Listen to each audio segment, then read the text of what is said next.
Session में अपन ने देखा था कि किस प्रकार से प्रकाश के बारे में क्या क्या विशेषताएं होती है और किस प्रकार से अपन ने समतल दर्पण से बनने वाले प्रतिबिंब, परावर्तन और परावर्तन के प्रकार के ऊपर डिस्कशन किया था।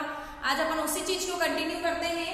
परावर्तन अपन ने समतल दर्पण से देखा था, आज अपन गोलीय दर्पण से परावर्तन कैसे होता है उसके नियम के ऊपर डिस्कशन करेंगे। गोलीय दर्पण क्या होता है? कोई भी एक गोला जिसकी पूरी बाहर की सतह परावर्तक पृष्ठ का काम करे, ऐसा गोला खोखला भी हो सकता है, उसको अपन गोलीय दर्पण कहते हैं। जिसके एक तरफ सिल्वर या एल्यूमिनियम का कोई लेप लगा होता है और वो पृष्ठ जो है वो परावर्तक पृष्ठ का काम नहीं करे, जबकि आंतरिक परत जो है वो परावर्तक पृष्ठ का काम करे। तो गोलीय दर्पण जो है वो उसको अपन दो भागों में विभाजित कर सकते हैं, अवतल दर्पण और उत्तल दर्पण। अगर अपन कोई एक गोला ले और उसको दो समान भागों में बांटे तो एक भाग जो है वो आपका अवतल दर्पण की भांति रिएक्ट करेगा, कॉनकेव और कॉन्वेक्स, और एक दर्पण जो होगा वो आपका उत्तल दर्पण की भांति बिहेवियर करेगा। सीधा सा एग्जांपल समझने के लिए अपन एक टी स्पून ले सकते हैं जिसकी आंतरिक सतह जो है वो अगर परावर्तक पृष्ठ का काम कर रही है तो उसको अपन अवतल दर्पण कहेंगे, और बाहर की ओर जो वक्रित पृष्ठ है, उभरा हुआ पृष्ठ है, अगर वो परावर्तक पृष्ठ की भांति काम करता है तो उसको अपन उत्तल दर्पण कहेंगे। याद रखने का एक तरीका देख सकते हैं, आंतरिक अ से अ यानी कि आंतरिक परत अवतल दर्पण, उभरी हुई परत उत्तल दर्पण। अवतल और उत्तल दर्पण देखें जनरली तो दर्पण दो प्रकार के होते हैं, अवतल दर्पण और उत्तल दर्पण। अवतल दर्पण किसको कहेंगे? ऐसा परावर्तक पृष्ठ यानी कि अंदर धसा हुआ भाग किसी दर्पण का अगर परावर्तक पृष्ठ की भांति कार्य कर रहा है तो उसको अपन अवतल दर्पण कहेंगे, और जिसका बाहर का उभरा हुआ वक्रित भाग अगर परावर्तक पृष्ठ का काम कर रहा है ऐसा दर्पण जो है वो आपका अवतल दर्पण कहलाता है। आंतरिक पृष्ठ जो है किसी भी दर्पण का, उसका क्षेत्रफल या परास जो होती है वो अवतल दर्पण की अपेक्षा कम होती है, क्योंकि उत्तल दर्पण जो होता है वो बाहर की ओर वक्रित होता है, तो उसका परावर्तक पृष्ठ जो होता है वो अवतल दर्पण की अपेक्षा अधिक होता है। तीसरा दर्पण यहाँ पे और है अग्र विलोपित दर्पण। ये भी एक अवतल दर्पण ही होता है, परंतु इसमें बाहर का उत्तल पृष्ठ जो होता है उस पर परावर्तक आवरण नहीं लगाकर अपन अंदर के परावर्तक पृष्ठ पर अगर आवरण लगाते हैं तो ऐसा दर्पण जो होता है वो आपका अग्र विलोपित दर्पण या फ्रंट लोडेड कोटेड मिरर कहलाता है। अब अपन देख रहे हैं कि अवतल और उत्तल दर्पण एक्चुअल में क्या होते हैं, तो सामान्यतः अपन कुछ डेफिनेशंस के ऊपर डिस्कशंस करेंगे। मैंने यहाँ पे दो डायग्राम बनाए हैं, अवतल दर्पण और उत्तल दर्पण। देख रहे हैं अपन इस दर्पण के बाहर की ओर पॉलिश की हुई है और इस दर्पण के अंदर की ओर पॉलिश की हुई है। बाहर की ओर पॉलिश है मतलब अंदर वक्रित भाग जो है वो परावर्तक पृष्ठ की भांति कार्य कर रहा है, और इसमें बाहर का उभरा हुआ भाग जो है वो परावर्तक पृष्ठ की ओर कार्य कर रहा है। कुछ डेफिनेशंस अपन देखेंगे। सबसे पहले दर्पण का परास यानी कि जिस रेंज में आकर कोई भी किरण परावर्तित हो सकती है वो इसका द्वारक कहलाता है, जिसको अपन एम और एल से इंडिकेट करते हैं। दूसरा अपन देख रहे हैं कि यदि कोई समांतर किरण आ रही है और दर्पण से परावर्तन के पश्चात जिस बिंदु पर जाकर परावर्तित होती है, यहाँ से टकराकर जहां से गुजरती है वो किसी भी दर्पण का क्या कहलाता है? फोकस बिंदु कहलाता है। फोकस बिंदु जो है वो आपका देख रहे हैं अपन हमेशा दो किरणों को अपन एक दूसरे के लंबवत काटते हैं तो ही अपने को किसी भी चीज का प्रतिबिंब मिलता है। हमने दर्पण को जिस गोले का कटा हुआ भाग माना, फॉर एग्जाम्पल अगर इसमें गोले को कंटिन्यू करती हूँ तो इस गोले का जो केंद्र होगा वो इस दर्पण का भी केंद्र होगा, जिसको अपन वक्रता केंद्र सी कहेंगे। यहाँ पे अपने को दिख रहा है गोले का केंद्र सी जो है वो क्या है? वक्रता केंद्र सी। वक्रता केंद्र सी और दर्पण का सबसे मध्य भाग जिसको अपन दर्पण का मुख्य अक्ष कहते हैं, या दर्पण का जिसको अपन कहते हैं द्वारक कहते हैं इसको, ये आपका जो है वो आपका O कहलाता है। ऑप्टिकल बिंदु भी इसको कहा जाता है। जब अपन लेंस पढ़ेंगे उस समय अपन इसको प्रकाशिक केंद्र O कहेंगे। वक्रता केंद्र C और O के ध्रुव कहते हैं इसको, दर्पण में अपन कह सकते हैं पोल या ध्रुव। वक्रता केंद्र C और O के बीच की जो आपकी रेखा होगी उसको अपन R कहेंगे, त्रिज्या कहते हैं। तो जनरली भी आपको पता है किसी गोले के केंद्र से ध्रुव की ओर मिलाने वाली रेखा जो है वो आपकी वक्रता त्रिज्या R है। फोकस बिंदु और O के मध्य की दूरी जो है वो आपकी क्या कहलाएगी? फोकस दूरी कहलाएगी। फोकस बिंदु को अपन कैपिटल F से इंडिकेट करते हैं और फोकस दूरी को अपन स्मॉल f से इंडिकेट करते हैं। फिर अपन देख रहे हैं वक्रता केंद्र C, फोकस बिंदु O, F और जो आपका दर्पण का अपन ने पोल्स लिया है, ध्रुव लिया है, इसको मिलाने वाली सरल रेखा जो है वो आपकी क्या कहलाएगी, मुख्य अक्ष कहलाएगी, मेन एक्सिस कहलाएगी। वापस रिपीट कर रही हूँ, वक्रता केंद्र क्या होगा, जिस गोले का आपने दर्पण को कटा हुआ भाग माना है उसका केंद्र वक्रता केंद्र सी, वक्रता केंद्र सी, वो दर्पण का सबसे मध्य भाग P को मिलाने वाली रेखा जो है वो आपकी वक्रता त्रिज्या R, मुख्य अक्ष C, F और O से गुजरने वाली सरल रेखा, मुख्य अक्ष के समांतर आने वाली किरण दर्पण से टकराकर जिस बिंदु से गुजरती है वो आपका फोकस बिंदु F, फोकस बिंदु F और O के मध्य की दूरी जो होगी आपकी फोकस दूरी स्मॉल f कहलाएगी। ये है आपका, दोनों डेफिनेशंस समान होगी। अंतर क्या होगा, तो अवतल दर्पण में चूंकि वास्तविक प्रतिबिंब बनते हैं इस कारण से फोकस बिंदु जो होगा वो वास्तविक होगा, रियल में किरणें आपको कटी हुई दिखाई देगी। जबकि उत्तल दर्पण में हम देख रहे हैं कि अगर हमने किरण आई है मुख्य अक्ष के समांतर, बाकी सारी डेफिनेशन सेम रहेगी। यहाँ पर भी इस गोले का कटा हुआ भाग आपका सी होगा, ये आपकी आर होगी। परावर्तित किरणों को अगर मैं पीछे की ओर बढ़ाती हूँ तो जो किरण पीछे बढ़ने पर मुख्य अक्ष के जिस बिंदु पर काटेगी वो उसका क्या होगा, फोकस बिंदु होगा। तो अवतल दर्पण में फोकस बिंदु वास्तविक होता है, जबकि उत्तल दर्पण में फोकस बिंदु आभासी होता है, किरणें वास्तव में नहीं मिलती है। अवतल दर्पण से प्रतिबिंब की विशेषताएं देखें तो ये आपका वास्तविक प्रतिबिंब बनाता है, जबकि ये आपका आभासी प्रतिबिंब बनाता है। ये डेफिनेशंस भी अपने को आनी चाहिए। और आप डायग्राम बनाते समय थोड़ा सा ध्यान रखें कि हमें हमारी कॉपी जो है उसकी 5 लाइन लेंगे तो डायग्राम बनाने में आपको दिक्कत नहीं होगी। जैसे ही आपने 5 लाइनें ली ऑटोमेटिक आपका तीसरी लाइन जो है वो मुख्य अक्ष की बातें कार्य करेगी। अगर आपको बिंब भी लेना है तो आप इस तरह से ले सकते हैं, प्रतिबिंब लेना है तो आप इस तरह से ले सकते हैं, यानी कि मेजरमेंट करने में आपको कोई प्रॉब्लम नहीं रहेगी।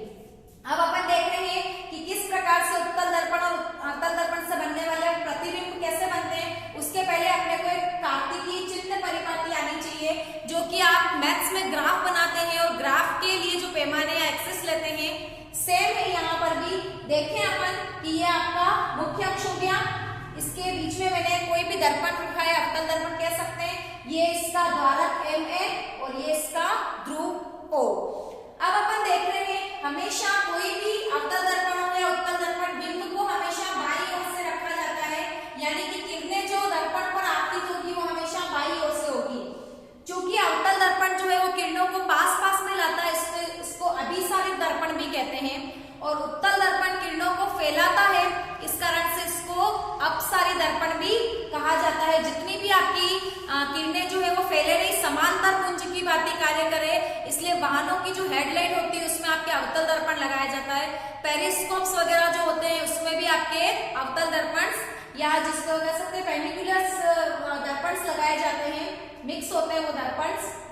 अब अपन देखें बाईं ओर से जब भी अपन किसी बिंब को रखेंगे तो बाईं ओर से किरणें जो है वो दर्पण पर आपतित होगी, तो दर्पण के बाईं ओर यानी कि दर्पण के बाईं ओर सभी दूरियां जो है वो ऋणात्मक ली जाती है, दाईं ओर सभी दूरियां जो है वो धनात्मक ली जाती है।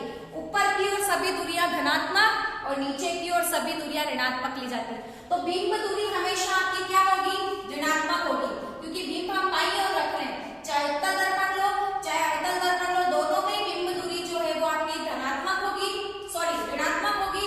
अवतल दर्पण में चूंकि फोकस बिंदु इधर होता है और त्रिज्या भी इधर होती है, तो अवतल दर्पण में फोकस बिंदु और त्रिज्या दोनों आपके ऋणात्मक होगी, जबकि उत्तल दर्पण में हम देख रहे हैं त्रिज्या भी इधर है और फोकस बिंदु भी इधर है। तो हमेशा उत्तल दर्पण में फोकस बिंदु और त्रिज्या जो है वो धनात्मक होती है, जबकि बिंब दूरी जो होती है ऋणात्मक होती है।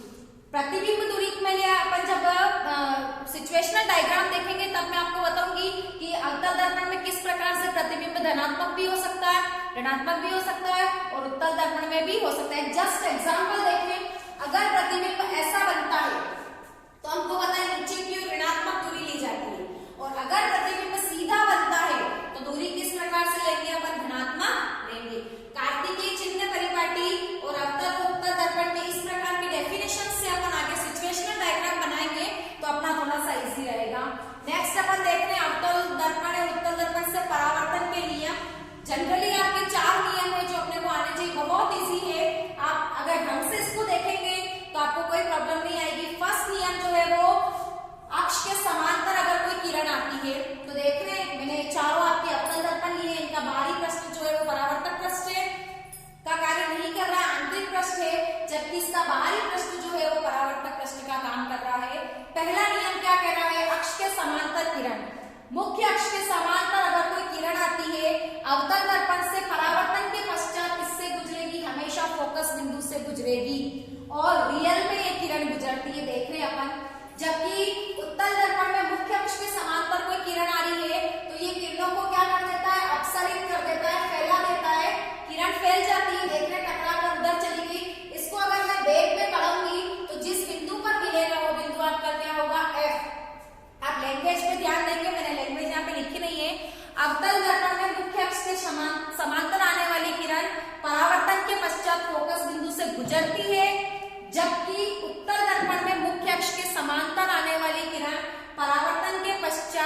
प्रतीत होती है, एक्चुअल में नहीं गुजरती, हम इसको बैक लेते हैं तो गुजरती हुई अपने को दिखाई देती है।